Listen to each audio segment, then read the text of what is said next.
bem-vinda a esse terceiro e último episódio do podcast Histórias de Cardoso Moreira, Uma Cidade Carinho, podcast este patrocinado pela Lei Paulo Gustavo, a Lei de Incentivo à Cultura e ao Audiovisual. No primeiro episódio, falamos a respeito aí, da história de Cardoso Moreira, desde lá da colonização, os primeiros habitantes, as personalidades mais importantes, que contribuíram para aí, a evolução do nosso, então, nem era município, vila, distrito.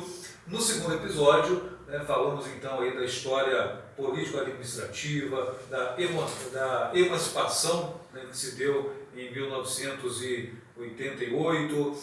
Então, e nesse terceiro episódio, a gente vai trazer para você um pouco da história da comunicação no nosso município, como se deu aí a comunicação desde lá da década de 1930 até os dias atuais.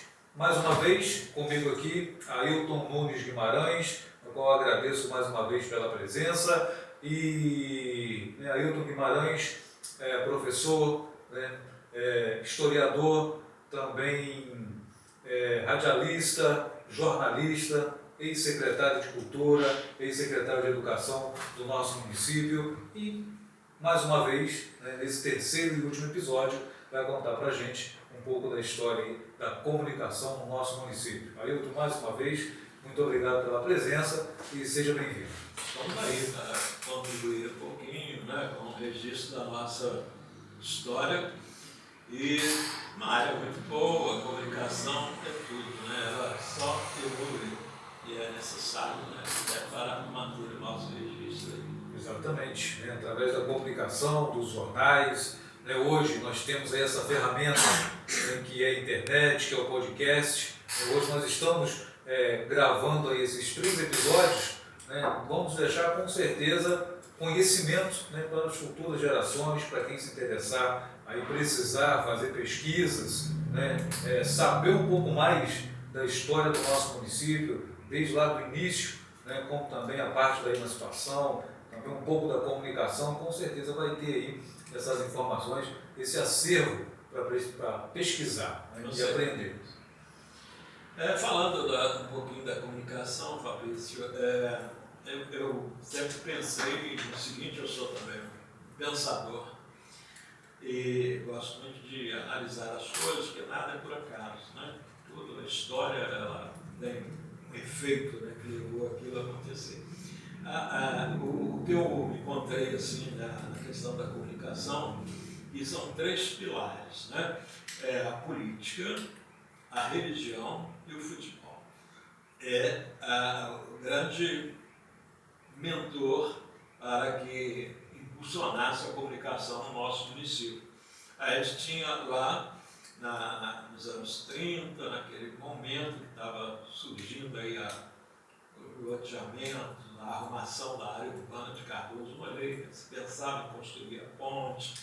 Neste momento, a gente tinha o setor de comunicação, cada igreja tinha o seu serviço de alto-falante, divulgando o seu trabalho, a sua ideologia. Tínhamos o futebol, impulsionado aí pelo Cardoso Moreira Futebol Clube e alguns outros clubes de bairro, mas o Cardoso Moreira Social Clube, por ter uma expressão econômica melhor, foi quem acabou se utilizando de um serviço de alto-falante próprio para divulgar nas suas partidas, seus resultados, fazer a sua resenha na segunda-feira. E existia no centro ali da Coronel Salgueiro um bar onde tinha os 2 alto-falantes, que cobria basicamente o centro urbano da cidade, e ali, por volta das 5 horas da tarde, havia lá um bate-papo com um treinador, com algum jogador que foi importante na partida do domingo, e falando do resultado, falando aí da agenda, da classificação, e era aquela resenha que acontecia em relação ao futebol. Também exclusividade do futebol. E a política ficou muito cravada nos jornais escritos, na imprensa escrita. A religião, os religiosos e o futebol ficou na imprensa falada. E a política em jornais, na parte escrita. Então nós tivemos vários segmentos jornalísticos. Naquela época tinha os principais escritores que escreviam o editorial. O editorial tinha apelidos, É muito engraçado você encontra isso hoje, as pessoas fazem questão de assinar o artigo ali, o editorial. E naquela época tinha pseudônimos, falaram que era a forma que a pessoa se escondia atrás daquele apelido para escrever o texto, geralmente crítico, E havia isso também. Como a imprensa nacional, o Cardoso não era diferente. Nós tínhamos pessoas sempre, pensadores importantes, querendo manter Cardoso Moreira com uma imprensa quase igual a de Campos. Nós tivemos jornal publicado aqui semanal, Nós tivemos semanal, Como você buscar notícias, artigos, para publicar um jornal semanal. Mas acabava, o padre escrevia para o jornal, o pastor escrevia para o jornal, tinha a coluna do esporte e tinha a coluna cultural, educacional. Eu mesmo escrevi há um tempo no jornal também sobre educação e foi evoluindo, como hoje a imprensa foi evoluindo. E eram impressos aqui mesmo, esses jornais? Não, impresso em Campos, em Campos e Itaperuna também, no próprio onde imprimia, nas oficinas onde imprimia jornais de Campos, tinha lá o monitor campista, Então tinha um dia lá que era para fazer esses jornalecos, como era chamado, de jornais pequenos do interior. Eu perguntei até porque, antigamente, a gente tinha muita coisa que hoje não tem. Por exemplo, cinema. Cinema, Cardoso já teve. Exatamente, acabou na década de 80, acabou, mas quem acabou com o cinema foi o videocassete. Porque chegou o videocassete eu trabalhei um pouquinho, eu fui divulgador do cinema, assim. Eu trabalhei divulgando, e a gente tinha aquele filme pesado, eram às vezes quatro partes, cada parte dentro de um tubo enorme, uma caixa enorme de lata, e a gente tinha lá 3 máquinas, 4 máquinas, cada uma parte do filme, e era uma trabalheira, uma coisa de louco. Tinha filme que a gente era de um grupo que vinha, o filme passava em Campos, no Cine Goitacazes, de Campos ele vinha para Cardoso Moreira pelo trem, Então a gente tinha que ter uma carroça, um funcionário para ir pegar esse filme lá na estação. Depois tinha que voltar com ele para a estação para ele seguir para Itaúba, porque ele ia passar Itaúba, depois ele ia para Cimento e para Itaperuna, era assim. E aí demorava, Nós tivemos aqui lançamentos, tivemos atores, que vieram lançamento de filme aqui. Tivemos aqui um período que tivemos Trapalhões, que o nosso era cine-teatro. Então, tinha palco também, tivemos apresentações. Paulo Marcos, parece que um ator que veio aqui em lançamento de filmes. Tinha essa mobilização toda, o filme ia passando, pelas cidades. Mas, voltando aqui, quem acabou com o cinema foi o videocassete, porque aí nesse atraso todo desse filme, andando de trem e chegando o videocassete nas locadoras, as fitas, As fitas do vídeo. Chegando em locadora ali, com a facilidade que foi, que é para você assistir no aconchego do seu lar, na sua família, escolher aquilo que você queria assistir, com a qualidade de cores, em cores, do que não tinha muitas das vezes no cinema. Então, eu sempre atribuí que quem acabou com o cinema foi a chegada do videocassete, depois do DVD e etc.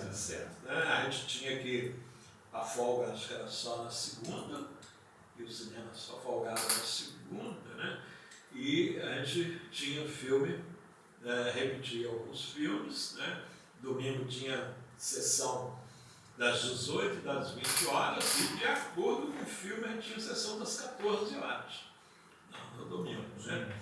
Mas eu também falo que a televisão também, a chegada das antenas parabólicas, né? E a qualidade da televisão em cores lá nos anos 70, isso tudo também contribuiu, porque era uma televisão que a gente tinha um único canal, em preto e branco, e chuviscado, chiando e tal. Então, o que chegou essa qualidade da televisão em cores nos anos 70. E a chegada da antena parabólica, e depois com essas TVs, com assinaturas, etc.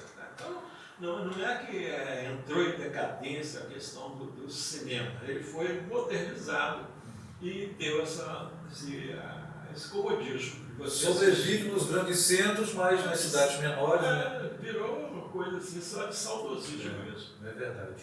Em relação à comunicação, né, nós tivemos lá na década de 30, né, alguns jornais, como você disse, tinha um sistema de sonorização, né, que... Muito exclusivo.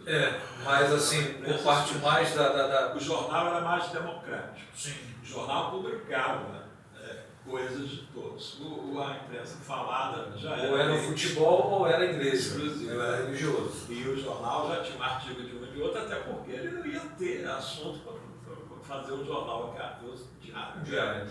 Semanal, quinzenal. Então tinha que abordar vários segmentos. Eu participei e achava difícil, né?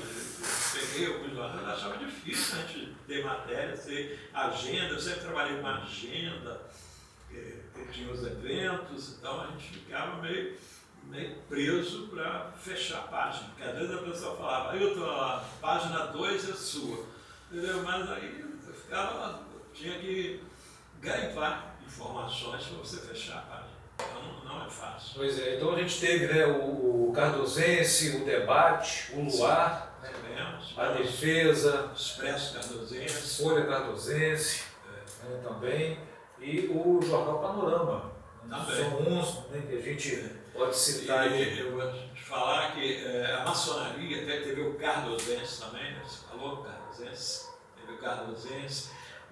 A maçonaria tem um acervo muito bom de alguns jornais, né, arquivados lá, até porque a maioria dos editores eram maçons. Então a maçonaria tem um arquivo lá, e a maçonaria também sempre muito atuante, muito sentinela nessas questões de documentos e notícias. Então a maçonaria tem um arquivo com alguns desses acervo, né, desses jornais guardados lá, com certeza. Pois é, depois veio também a questão, como você disse, o sistema em relação ao sistema falado, né, sonorização, era restrito à religião ou ao futebol. Aí, quem democratizou isso, vamos falar dessa forma? O que eu entendo que José Jorge Brito, que foi a publicidade Talismã, foi quem fez essa mudança, pegando juntos, ainda tinha essas exclusividades. Mas ele foi quem fez esse serviço de alto-falante com maior cobertura. Abriu o leque, né? Abriu um leque, e tanto para cobrir a cidade de informação, porque quando os outros tinham 2 alto-falantes, ele chegou a ter 6, 8 alto-falantes, ele chegou a um ponto que atravessou a ponte, veio falar no Cachoeiro, simultaneamente, né? Os cabos andaram passou por baixo da ponte. Então, ele, cara visionário, tinha ideias muito revolucionárias, assim, em termos de visão, ele acreditava muito no novo, acreditava muito no futuro, era um cara promissor, ideias, assim, acreditava na garotada, acreditava no jovem profissional, sempre gostou de dar oportunidade, sempre gostou de divulgar, valorizar. E ele foi que quebrou esse tabu de exclusividade. Ele falava, aqui não tem exclusividade, aqui fala do time do Bananal, e fala também das religiões, de outras religiões, e anuncia as notas de utilidade pública também, que era de suma importância. Ele tinha uma preocupação muito grande de orientar as pessoas através do serviço de alto-falante, seja qualquer notícia, matrículas abertas, para estudantes, curso em campos de graça para isso, para aquilo. Então ele tinha essa vontade de levar o máximo de informações. Então, as pessoas que ouviam o serviço de alto-falante, o Brito não tinha exclusividade. Todos eram bem democráticos. Democratizou a comunicação naquele tempo de serviço de alto-falante. E trabalhou com muita gente jovem, né? E pessoas que tinham cada uma vocação, era como se fosse uma rádio, né? Ele tinha lá, eu peguei um pouco de publicidade, já tinha o companheiro Feliciano, fazia mais um pouco de noticiários, tinha a Rita, trabalhou lá, também da grupo feminino, teve Márcia, teve Denise, Sônia, né? Teve Sônia, mas teve uma turmada que fazia o serviço. E olha que nós só íamos lá ao ar 2 vezes por dia. A gente só ia das 11 ao meio-dia e das 5 às 6 a gente encerrava o expediente do dia com a Ave Maria. E é saudosista aí, de vez em quando me lembro disso da Ave Maria às 18 horas. E o pessoal que estava trabalhando sabia que 11 horas, né, para sair para almoçar, ou quem saía 11, outro saía meio-dia. Então, na hora que a gente encerrava meio-dia, ia para o almoço, ou estava voltando. A gente era um marco na cidade. E a gente tinha aquela tradição também, no dia que falecia uma pessoa assim, muito conhecida, a gente acabava não fazendo programa, aquilo dava um transtorno danado, porque a gente falava na cidade inteira, então ficava meio desagradável, cidade pequena, né? Aquilo era muita comoção e acabava acontecendo isso. Mas José Jorge Brito foi um marco na questão da comunicação de Cardoso Moreira. Se falar da comunicação de Cardoso Moreira e não falar nele, pelas oportunidades que ele deu a tudo e a todos.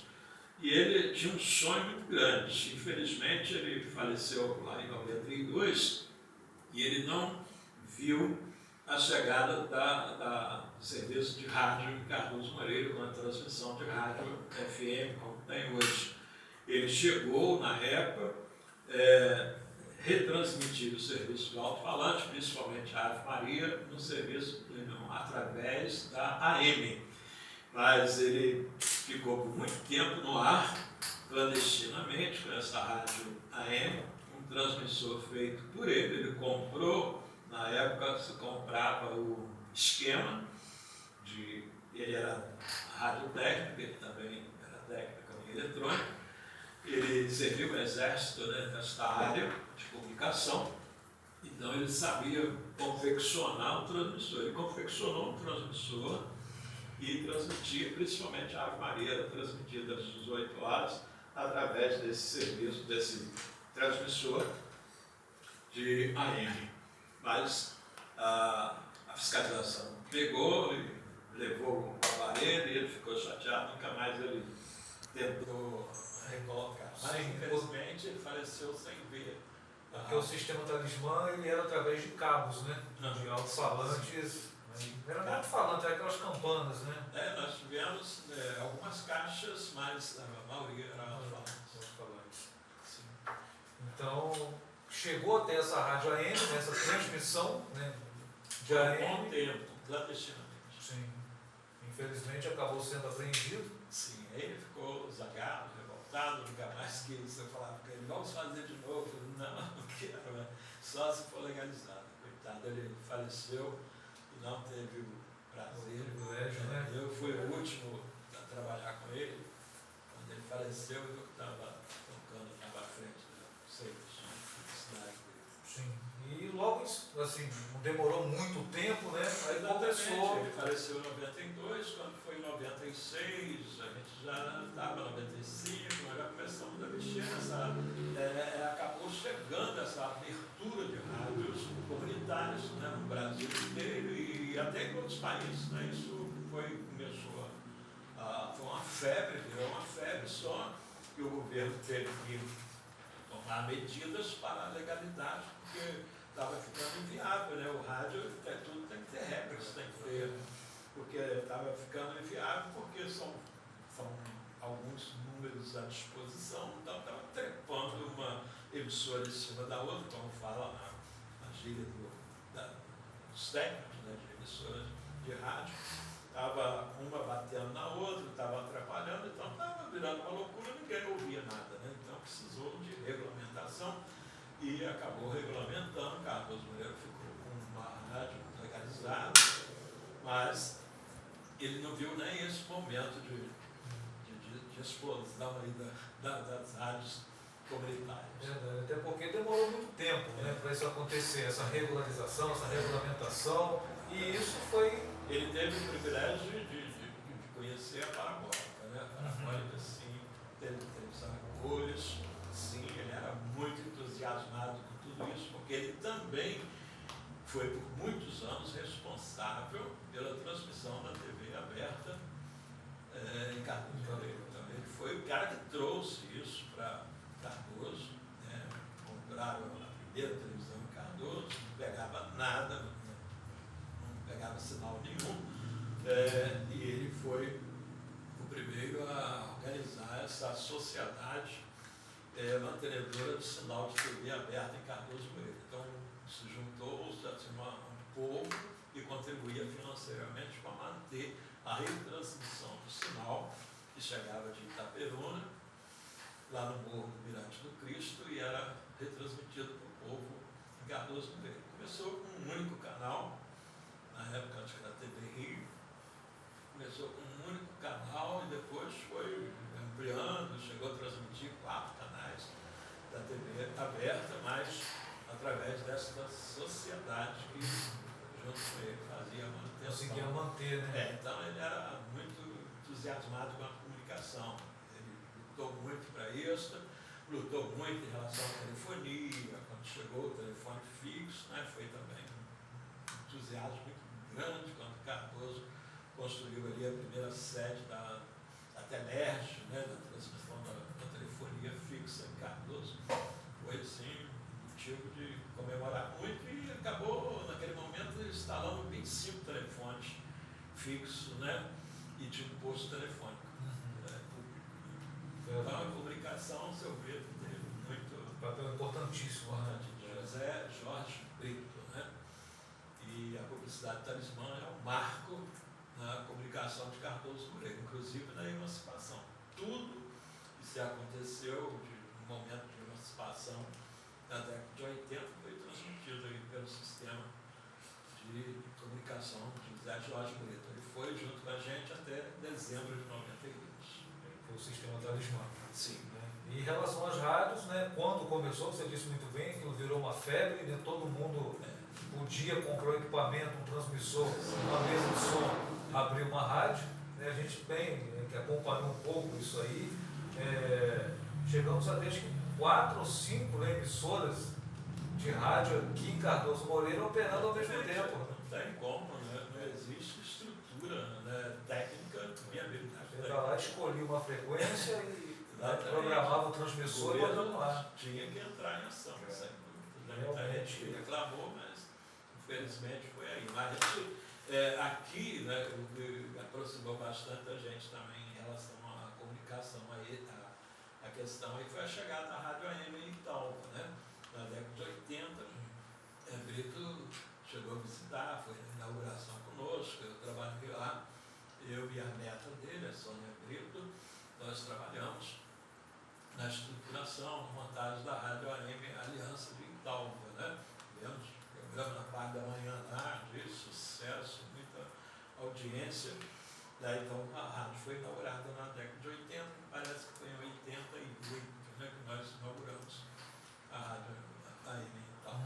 Tivemos a oportunidade também de trabalhar por lá e o José Jorge Brito, graças a Deus, ele teve a honra de assistir lá a inauguração, teve lá junto. É verdade. E essas rádios, né, aqui em Cardoso Moreira, infelizmente, né, abriam e a Polícia Federal, né, Sim, assim que passava por aqui, né, ia pegando todo mundo. Cardoso, é o que eu falei, nós somos muito bem localizados. E esta questão de ser bem localizados na área central do norte e noroeste fluminense, também nós estamos próximos dos grandes centros de comunicação. É óbvio que a rádio, como é né? Iria denunciar, né? Ia denunciar, não estava satisfeito com essa baderna que estava acontecendo, porque, na verdade, é o que eu coloquei, estava atrapalhando as outras áreas. Né? Não estava, você não ouvia nenhum nem outro. Você conseguia tirar o sinal das rádios de Campos e não de Itaperuna. Exatamente. Então, ou você ouvia rádio cardosense ou não ouvia nada. Exatamente. Não tinha opção. Isso aí é a rádio comercial, que tem o direito, que aí a pessoa não entende, mas o direito é regional. Então, uma emissora comercial de Campos ou de Itaperuna, ela é regional, ela tem o direito dessa área toda, ela tem o direito de chegar a Cardoso Moreira, né? Então, como vai impedir? Então faz parte, né, da concessão. Exatamente. Né? Ainda mais quando era a AM, né? Aí que era mais vasto. Hoje, eu fiquei sabendo que Campos só tem uma rádio AM agora, que é a absoluta. As demais todas migraram para o FM. Para FM. Pois aí, Cardoso, nessa história das rádios, né, federal foi fechando, o cerco, né, foi ficando mais difícil para você abrir as famosas, né, que até então era a rádio pirata. Né, aí, sim, com a legislação, aí foi possível, sim, você, né, lutar e entrar com todo um processo para você conseguir legalizar uma rádio. E hoje nós temos, né, a rádio, a Transmania, que é legalizada, mas, assim, nós tivemos uma história de muitas emissoras, né? Fechava hoje, abria amanhã. Eu mesmo participei desse processo. Né? E Campos tinha muitos ali naqueles bairros grandes de Campos, tinha emissora, ela só mudava de endereço. Endereço e frequência. Aí prendia num dia, no outro ela já aparecia lá em outro lugar e tal. Isso foi assim, foi um momento, né? Eu acho que tudo na vida tem esse momento, que é tipo assim, a história, ela tem uma razão de ser, e os fatos também, porque na verdade, aquele movimento que fez a rádio abre rádio foi que pressionou também o governo a legalizar. Porque se não tem essa pressão, o governo talvez, por pressão das rádios comerciais, não ia chegar ao ponto de legalizar. Então ele entendeu e convenceu as demais emissoras comerciais que tinha que legalizar alguém, arranjar uma frequência baixa e legalizar alguém, porque não tinha outra forma, porque essa pressão de abre rádio, fecha rádio estava demais. A polícia tinha mais o que fazer. Exatamente, até porque a função da rádio comunitária é totalmente diferente da rádio comercial. Sim, a quitanda da esquina não vai fazer uma propaganda numa emissora de grande porte, não tem condições de pagar o custo que é de uma divulgação numa emissora de grande porte, como é o caso da televisão também. Uma televisão de grande porte também, ela não vai conseguir numa cidade pequenininha, né, ter um comerciante, uma empresa, um empresário para bancar propaganda. Né? Então, é tudo de acordo com o seu tamanho. Né? Então, a emissora ela é a forma de democratizar a comunicação, trazer para perto a comunicação e também dar oportunidades, porque eu vi há pouco tempo uma matéria falando sobre essas emissoras comunitárias em nosso país, não só no nosso país, também nos outros países que adotaram o sistema, foi a questão econômica e em relação ao desemprego. Como que essas emissoras fizeram profissionais da área, né, deram oportunidade ao cara se profissionalizar, que é a oportunidade que ele teve para chegar numa rádio, numa emissora comercial grande. Ele passou por uma rádio comunitária pequena, que foi a oportunidade que ele teve de mostrar o talento dele, e também foi o meu primeiro emprego, como diz assim, né? Ele teve a primeira oportunidade de trabalho. Verdade. Então, essas emissoras também ajudaram nessa questão econômica do país. Sim. E aí nós entramos nessa, né? Nós estamos nesse contexto. Estamos nesse contexto, é uma grata satisfação que eu faço parte desse movimento. Fui em várias reuniões pela região, no Rio, em busca dessa autorização, que tinha um dia que a gente desanimava, achava que isso estava longe demais da gente, que isso não ia chegar. Comemoramos, depois vimos que fomos enganados, teve picaretas também na parada, que vendeu documentos falsos, que vendeu o amplificador que era registrado e não era. Então nós passamos por tudo isso, mas a gente tem que passar por tudo isso para poder contar essa história que eu fiz parte desse contexto de legalização das rádios, da rádio comunitária de Cardoso Moreira. Então, botei dinheiro, gastei meu dinheiro nisso também, um prazer enorme, né? Mas faz parte do contexto histórico da comunicação de qualquer cidade. Cardoso Moreira não é diferente. E a gente segue evoluindo, né? Sim. Hoje nós temos a internet, sim, estão surgindo outros TV Cardoso Moreira, né? Já tem imagens transmitindo ao vivo. Hoje a gente assiste um evento, tanto nas igrejas como o futebol, né? O mesmo que eu falei, né? O futebol, a igreja e a política, com transmissão ao vivo aí, através das lives, através da internet. Então a gente está nessa evolução. Os 3 pilares continuam, né? Quem primeiro transmitiu aí foram as igrejas, depois aí o futebol, né, que está aí até no Cardoso Moreira Futebol Clube, aqui no nosso estádio, com transmissões aí para o mundo, né, e a nossa, falei os 3 pilares, a igreja, o futebol e a política. A política foi essa última eleição.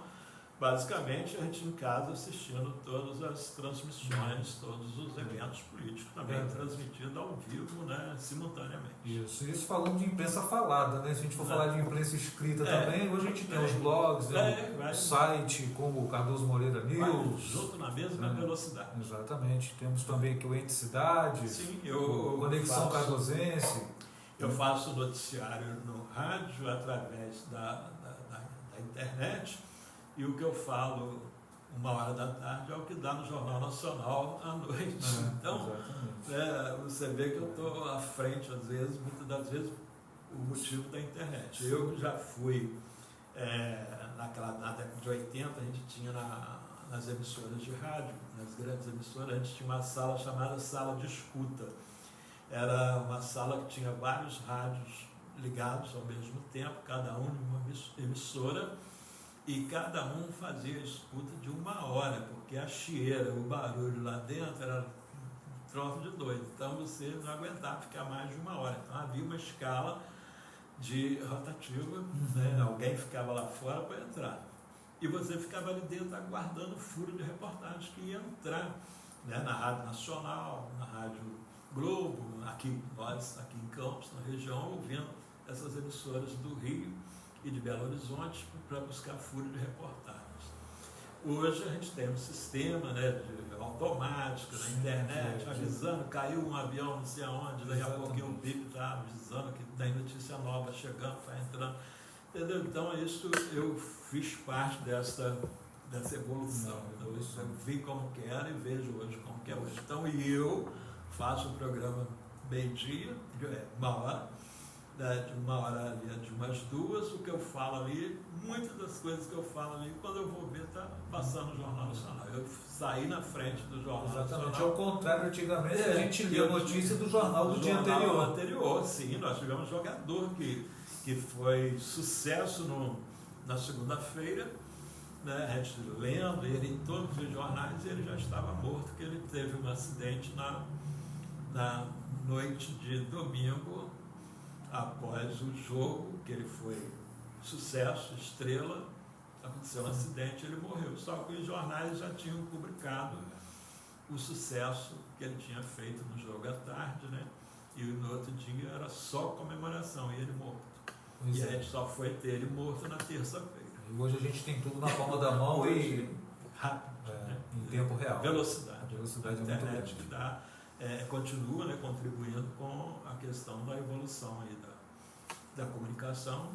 A internet hoje não acabou com o rádio, ela trouxe essa velocidade para o rádio. Exatamente. O rádio é mais rápido, a televisão até pegar a câmera, fazer edição e montar e tal, você perde muito tempo ali. E o rádio hoje você faz uma transmissão por telefone limpinho aí pelo WhatsApp, texto perfeito. né, sem uma cheirinha, sem nada. Exatamente. Os meios de comunicação, né, O rádio continua rápido. Usando a internet. Dessa forma aí. E com a internet, né, o rádio ele migrou também, né, para ele está na live, ele está nos streams, então o rádio também ele teve que se adequar. Sim. Mas continua sendo, eu acredito, assim, o mais ouvido, mais companheiro. Mais abrangente, né? Você liga o rádio, você vai fazer outras coisas, você está lá ouvindo. O celular, você fica muito preso a ele, você tem que ficar olhando, tá? Então o rádio ele te dá essa liberdade. É verdade, sem dúvida. Bom, Ailton, mais uma vez agradecer a você, né, pela presença, pela colaboração, né, por você ter aceitado prontamente em contribuir com esse projeto. Então, fica aqui os meus sinceros agradecimentos a você e é um prazer muito grande ter você comigo aqui nesse projeto de podcast, contando um pouco da nossa história. Eu que quero agradecer muito, me sinto honrado, né, pela oportunidade, dizer que estou aí, né, ainda muito feliz, né, por estar podendo contribuir um pouquinho com a nossa história. E sou de uma geração que teve esse privilégio, né, de ver essas coisas todas acontecendo, essa evolução toda, principalmente na área da comunicação, que o que mudou de telefonia, né, nós saímos do telefone fixo, do telefone celular, tudo dessa minha geração, uma geração que viu isso tudo aí acontecer de fato, né, ver a transformação. Eu vi como era o telefone fixo, o posto de telefone com uma fila interminável, né? E você não localizava ninguém, era aquele transtorno todo. Hoje você localiza todo mundo, você sai de casa, já resolveu meio dia de serviço só com o telefone celular na mão. Então, realmente, eu sou um cara, nós somos, né? Nós somos privilegiados, né, por essa evolução. Por essa evolução da comunicação, que é uma área que a gente atua, a gente gosta muito, que é esta área da comunicação, e ela está atrelada à área da cultura, porque não existe cultura, não existe educação, não existe evolução nenhuma sem a comunicação. A comunicação em primeiro lugar. Verdade. Quem diria que há 20 anos atrás, há 30 anos atrás, quando a gente começou, né, a gente ia imaginar, né, que a gente estaria falando através do vídeo, né? Era o rádio, era tudo. Aqui em Cardoso, né? A gente ia ter que ir lá em Campos fazer o serviço. Quando chegou foi em Campos. Hoje não só a gente tem o recurso, né, de um podcast, mas você, no próprio celular, tu pode abrir uma live, né, e transmitir através de... É uma geração privilegiada. Exatamente. Então, exatamente. Mais uma vez, muito obrigado.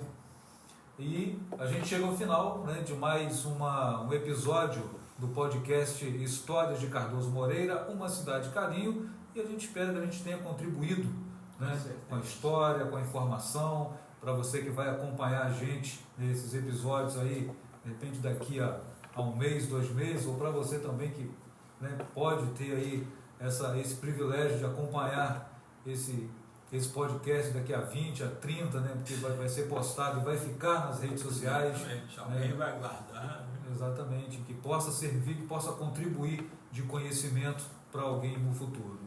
A gente lembra mais uma vez que esse projeto, né, é patrocinado pela Lei Paulo Gustavo, a Lei de Incentivo à Cultura e o Audiovisual, vai ser postado, né, no YouTube, né, a gente vai estar divulgando também aí nas redes sociais, como contrapartida, né, a gente vai ter um evento, né, para a gente estar mostrando um pouco do que foi feito, né, com essa verba, né, que a gente foi contemplado, e a gente vai estar distribuindo também, né, os flyers, né, os panfletos, para que as pessoas possam estar acessando aí a internet, o YouTube, e possam estar acompanhando na íntegra tudo que foi falado, né, tudo que foi,